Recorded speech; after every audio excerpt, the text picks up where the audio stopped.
Hi guys, let's take a look at the Gobag stove.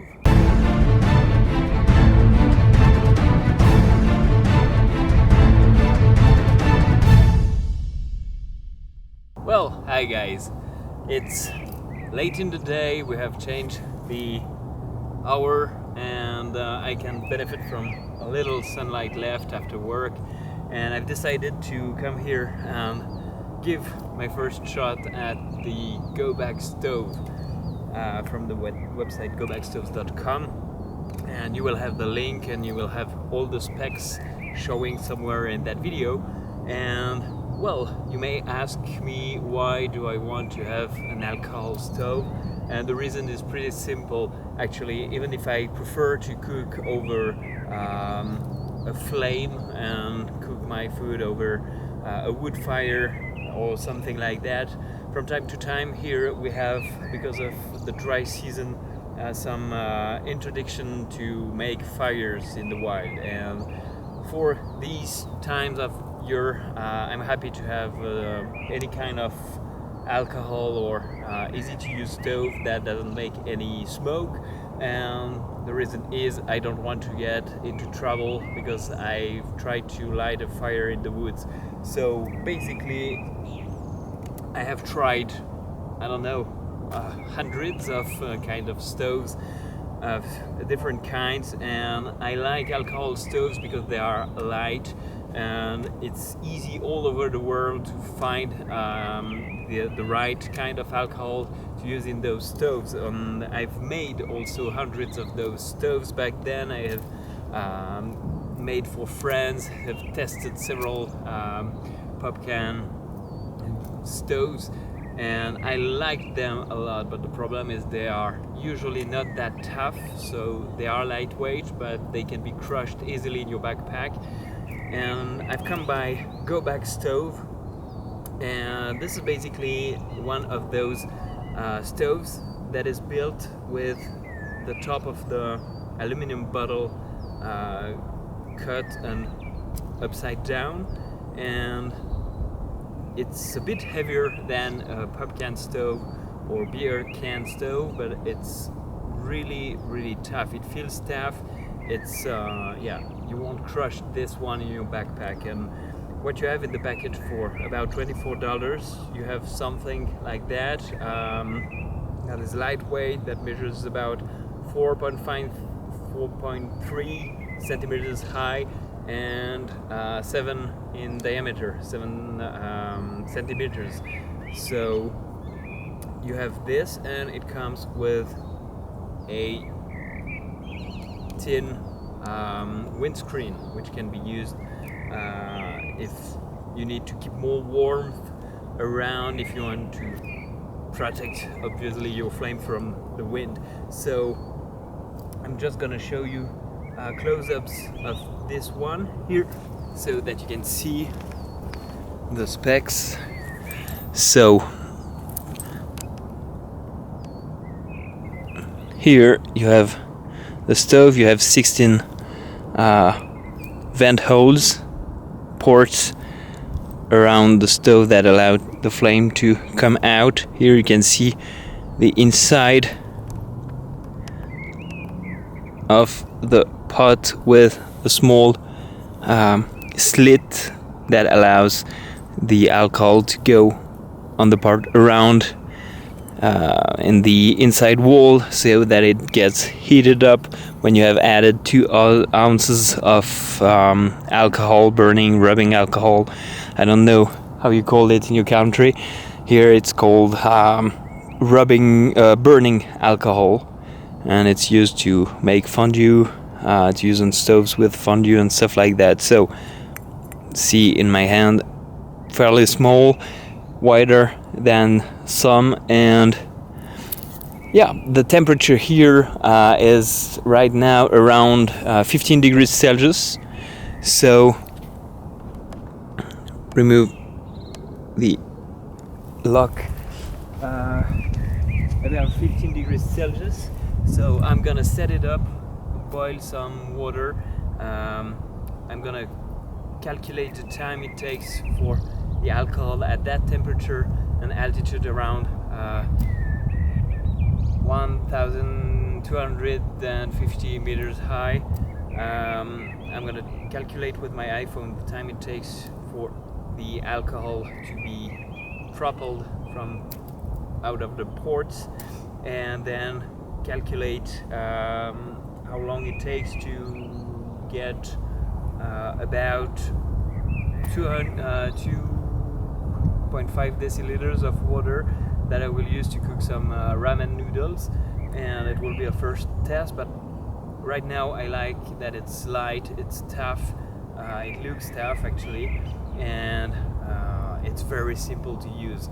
The only concern I may have is if you want to recycle the alcohol that is left over inside and get it back in the bottle. I think it may be a bit trickier than with other stoves, but at that price tag you have something that's very simple, it looks sturdy, and will function, in my opinion, pretty well. It's straightforward, but it's a very nice thing, and the team building this, I have had contact with them, and they are very nice people, and they want to do something that works and that is easy and tough, and yeah, I pretty think that it's what this is.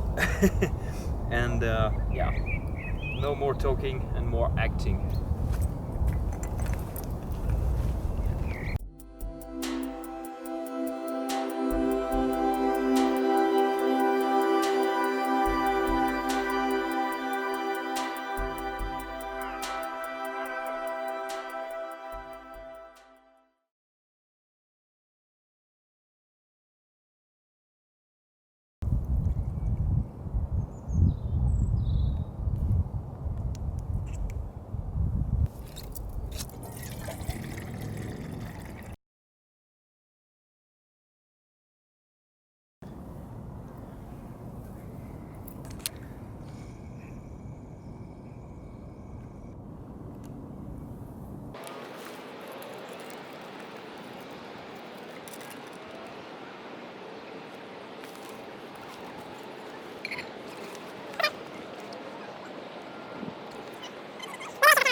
But what would it be without some coffee?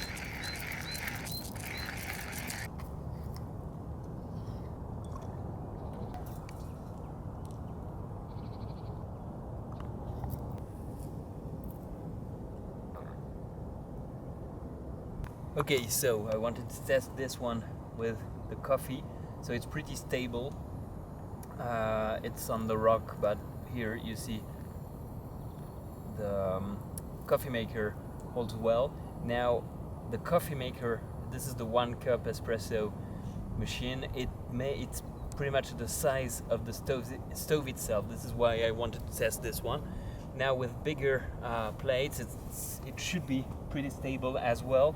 I will test that in the future. I don't have a larger pan here today, but it seems really interesting because it's stable and it works well. My espresso is almost done right now, so time to enjoy the meal. Okay guys, so this stove is really easy to use. It's definitely tough. It will hold well in your backpack, way better than a pop can stove, and it will heat even a very small espresso maker for 1 cup. So No worries, it will work for bigger espresso makers, bigger pans and pots. No worries about that. And one interesting thing, I know I haven't tried this one in higher altitudes over a long period of time, but next winter, actually it's still winter, look at me, I don't know where the cold weather and the snow went, but it's definitely not here right now. The interesting thing with such a stove is that you can have this one as a backup in your pack if you are going over the tree line, which is something I do quite a lot. Also, as I've said, when the summer fire interdictions, prohibitions in the woods are on, this is also an interesting alternative. It will allow you to boil your water to cook a more elaborate meal than what I've tried right here. I'm pretty sure it can work also with some other wood stoves, which allow you to have this as an insert. It was about 2 minutes, 30 seconds to start ejecting alcohol vapor out of the ports and starting to work at the normal working state. I don't know how you call that in English. I'm being stung by mosquitoes, it's horrible. And well, what I wanted to say is that at about 15 degrees Celsius at 1,250 meters high, this is the time it took me. I did not properly set up the windscreen. This was just more for a demonstration, and I wanted to have the ability to take views from the side, so this is why. And also it took about 7 minutes and 30 seconds to get the water to a boil. I think it's a very good time, and if you are wanting to purify water or just to have something to cook your food, boil your water, make your tea, make your coffee out in the wild, or who knows, when you are going traveling in another country and don't want to have fuel, gas canisters, and want to use alcohol, you can easily find in pretty much any country around the world. It will work really well. Also, I want to say something else. No, well, not right now. Oh yeah, here I have left a very little amount of alcohol inside and wanted to see it may be able to direct the fuel back into the bottle, some coffee poured inside, but here you may see, I'm not sure, that you can direct it, but you will probably pour some outside. It's easy to blow it out if you blow very strong on it, or use something like this to put it out. As I've said, it's stable, it's tough, it's lightweight, and it works really well. It works as well as any of those pop can stoves we know of, but in a very sturdy version, which is the main reason why I got interested in this one. Also, sometimes I need a very simple stove to get with me when I go for work, let's say, on jobs where I have to eat something quickly and I have this at my hand, or when I have a long travel with the car, I can stop, make a coffee and get back to work. So it's also called a Gobag stove, and I can understand why, because it's not super expensive and it's perfect to fit inside your bug out bag for people who have go bags, bug out bags, or stuff like that. But it's perfect travel little stove. Now I cannot pronounce myself about its ability to boil water and the speed in real winter time, where temperatures are really lower, because we know that sometimes alcohol takes a longer time to get to the vapor state and be able to maintain itself. Now This is something I cannot tell you in this video, but all in all it's a very interesting stove. And yeah, gobagstoves.com. You have the link right over my head. You have the link in the comment box. It's about $24 and simple, sturdy, as I've said. And well, now it's time for me to enjoy this meal. So guys, I'm gonna need some privacy to eat and enjoy this, but thanks for watching as always, and see you very soon for the next video. Ciao. I'm so tired, I'm sorry. It was a mix between ciao and bye-bye. Bye-bye guys. Hi guys.